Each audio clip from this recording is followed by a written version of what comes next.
Magandang buhay po at welcome back dito sa aking Mathematics Tagalog tutorial. Sa video na ito ay papaliwanag ko po sa inyo on how to solve right triangle applying the 6 trigonometric ratio. So magpipresent po ako ng examples.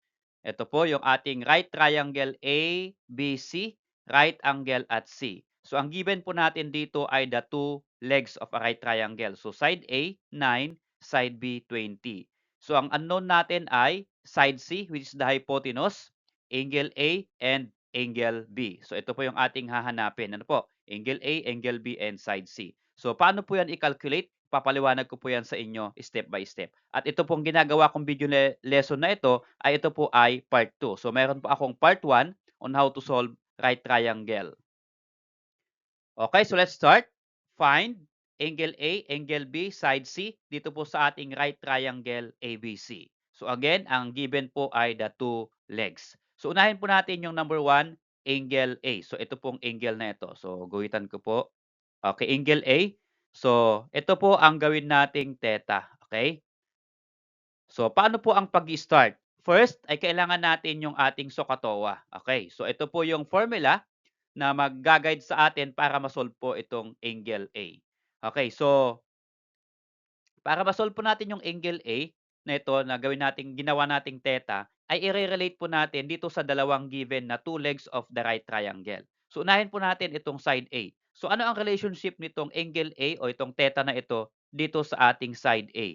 Bakit po inirelate ko dito? Kasi sabi ko nga po, ito po ay given. Okay?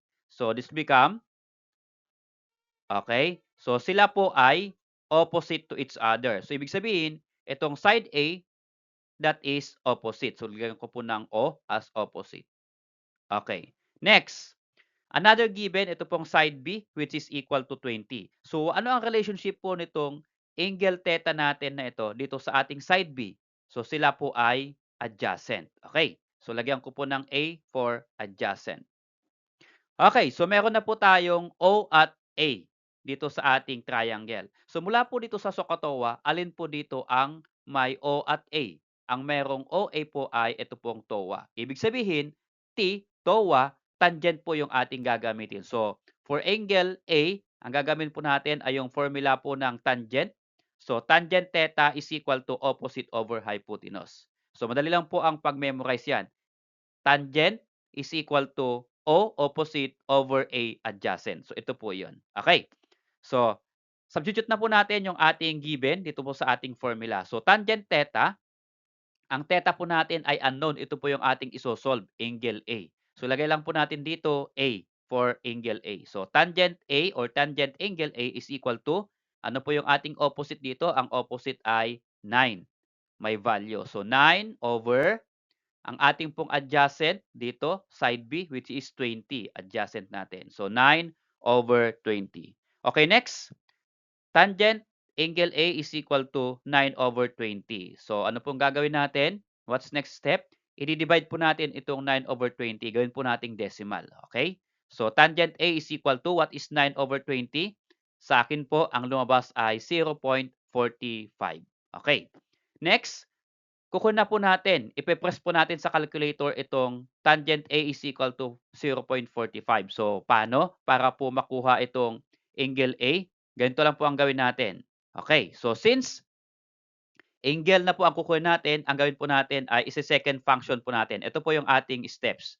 So, shift, or kung wala po sa calculator nyo yung shift, ay ang pindutin po ninyo, ang meron po dyan, baka meron dyan ay second function or second. So pagkatapos pong ipindot yung shift or second, i-press nyo po yung tan kasi tangent po ito. And then, press nyo po yung 0.45, ito pong kanyang decimal. And then last, i-press nyo po yung equal sign. So ang lalabas po dyan, ang lumabas po sa akin ay 24.2277. Ang kinuha ko lang po ay 4 decimal place. Okay. So therefore, ito po yung measurement ng angle A, 24.2277. Since angle po ito, lagyan na lang po ninyo ng unit na degree. Okay, so lagay po natin dito, angle A is equal to 24.2277. Okay, so how about for number 2 question, find angle B. So since nakalculate na po natin yung angle A, next naman ay angle B. Okay, so dalawang way po ang gagamitin natin to calculate angle B. First po, gawin po natin ulit yung SOHCAHTOA.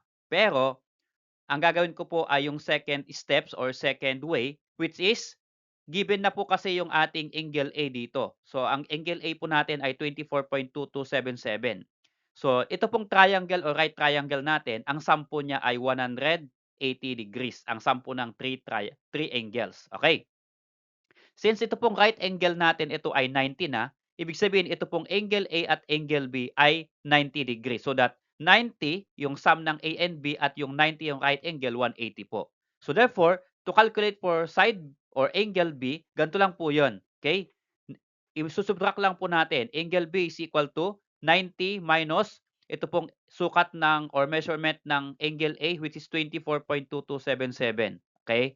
Kaya 90 degrees minus 24.2277, if you subtract, that is 65.7723. Okay, so yan na po ang measurement ng angle B. Okay? So, no need na po na gamitin ulit natin yung SOHCAHTOA. Mas mahaba pong proseso yon. Okay? So, sige, sa angle B, lagay po natin 65.77. So, ilagay ko lang po muna dito ay 2 decimal place. Okay, how about for number 3 question, side C. Ito naman po tayo ngayon, okay, yung ating hypotenuse.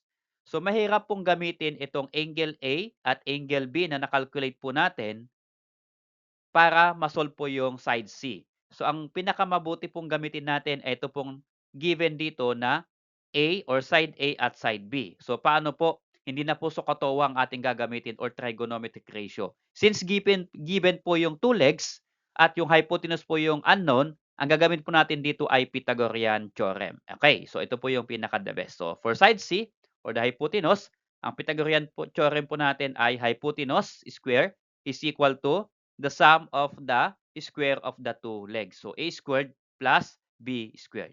Okay? So, substitute mo natin yung given. So, C squared, ang C po natin, hypotenuse is unknown. So, C squared, ang A po natin dito ay 9. So, 9 squared. Plus, yung B po natin ay 20. So, 20 squared. Then, simplify natin yung 9 squared at 20 squared. So, 9 squared is 81 plus 20 squared is 400. And then, add lang po natin. C squared is equal to 400 plus 81 is equal to 481. Okay, so ang hinahanap po natin ay C. Ito po ay C squared. To remove square, ang gagawin lang po natin dyan, extract square root to both side of the equation. Again, ang purpose po nun, i-cancel natin yung square root at yung square. So, ang matitira po dito ay C. Okay? So, C is equal to ano po yung ating square root of 481? I-press na lang po yan sa inyong calculator. So, sign po ng square root, then 481, then press nyo equal sign. So, ang lalabas po sa akin dyan or lumabas sa akin ay 21.93. Okay? So, therefore, ang side C po natin or hypotenuse is 21.93. Maraming salamat kaibigan. Kung nagustuhan mo yung video na ito, please click like and then subscribe kung bago ka pa lang po dito sa aking channel. And this is the reference for this video lesson.